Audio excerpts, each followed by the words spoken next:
Chers amis, chers fidèles du Christ, bienvenue à notre rendez-vous dominical Lumière du dimanche.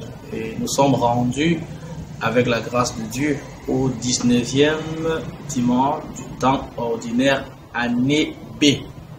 Ce dimanche, l'Église, notre mère, nous propose comme texte 1 Roi 19, 4 à 8, Psaume 33, Éphésiens 4, 30 jusqu'à 5, verset 2 et Jean 6, 41, 51. D'entrée de jeu, je voudrais rappeler cette belle citation du Concile Vatican II au sujet de l'Eucharistie. Le Concile déclare: l'Eucharistie est la source et le sommet de la vie chrétienne. J'ai envie de dire comme Jésus: entende, qui a des oreilles, comprenne, qui pourra.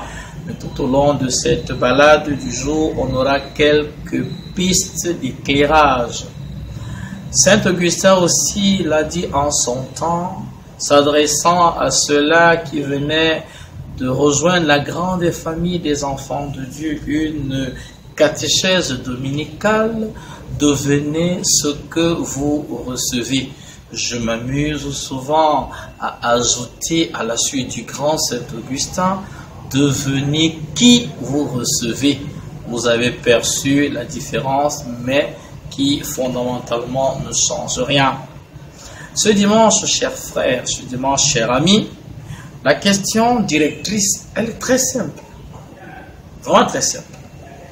Dans notre Père, Jésus nous a recommandé de formuler la demande suivante: donne-nous notre pain de ce jour. Aussi, très simplement, de quel pain parlons-nous? Quand je dis donne-moi aujourd'hui le pain quotidien, qu'est-ce que je demande? Je dois savoir exactement ce que je demande au Père par le Fils, qui est Jésus dans l'Esprit, pour que je sois sûr de l'obtenir. Sinon, Jésus ne nous aurait pas demandé de demander. Excusez la répétition, puisque c'est du reste consigné en Matthieu 7, 7. Demandez et vous recevrez. Quand je dis donne-moi le pain quotidien, qu'est-ce que je demande? Je demande à Dieu de me donner Jésus-Christ, qui est le pain de vie. Et c'est tout l'évangile de Jean 6. Donc quand désormais je dirai donne-moi le pain quotidien, que ce soit d'abord Père, donne-moi Jésus-Christ, pour toutes les raisons que tu connais, que je connais, que nous connaissons. Morceau choisi.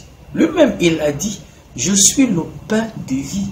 Celui qui me mange a la vie éternelle. Celui qui me mange n'a plus jamais faim. Celui qui boit mon sang n'a plus jamais soif. A-t-on besoin encore de demander autre chose? Que non. Nous aimons chanter pain véritable, c'est vrai. Quand je dis donne-moi le pain de ce jour, après avoir demandé au Père de me donner Jésus-Christ, après que j'ai supplié Marie de m'aider à rencontrer Jésus, pain de vie, je demande le pain de la parole. Et en ça, Jérémie nous aide. Dans justement le livre du prophète Jérémie, son chapitre 15, verset 16, si mes souvenirs sont bons, Jérémie dit: quand je rencontrais tes paroles, je les dévorais, car elles faisaient les délices de mon cœur. Oui, nous sommes appelés à manger la parole de Dieu. On doit avoir faim, parce que la parole de Dieu produit en nous de l'énergie. Elle nous donne à manger. Elle est le pain dont nous avons besoin pour grandir, pour avancer et progresser. Est-ce le cas tous les jours quand je dis Seigneur, donne-moi le pain de ce jour? Est-ce que réellement je suis là pour demander la soif, la faim de la parole? Vous comprenez pourquoi Jésus a dit que mes paroles sont esprit et vie? Ça, c'est également dans l'évangile de Jean, chapitre 6, puisque nous tirons vers la fin de celui-ci. Le pain de la parole. Est-ce que je vis de la parole de Dieu? Nous devons vivre de cette parole. C'est pour ça que Jésus a dit: l'homme ne vivra pas que de pain matériel, mais de toute parole qui sort de la bouche de son Père, de toute parole qui sort de sa bouche, lui Jésus, de toute parole qui sort de la bouche de l'Esprit Saint. Justement, parlant de l'Esprit Saint. Paul va nous mettre en garde à la suite de Jésus. Ne contristons pas l'Esprit Saint, car Jésus a dit que le seul péché qui ne sera jamais pardonné, c'est le péché contre l'Esprit Saint. Donc désormais, quand nous dirons « donne-nous notre pain de ce jour », on pourrait reformuler « donne-moi l'Esprit Saint », parce qu'il est pain, il me nourrit, il m'apporte un plus. En demandant le pain quotidien, on se doit, puisque nous sommes des êtres de chair, nous sommes faits de chair, nous sommes faits d'os, de sang, on doit demander la nourriture, comme disent monsieur tout le monde. C'est cette nourriture-là justement qui nous permet de pouvoir tenir la route. Mais quand elle n'est pas là, on se sent mal. Quand on n'est pas là, quand elle n'est pas là, autant pour moi, on peut défaillir. Voici donc toutes les autres questions qui sont tout autour. Est-ce que je nourris les personnes qui sont tout autour de moi?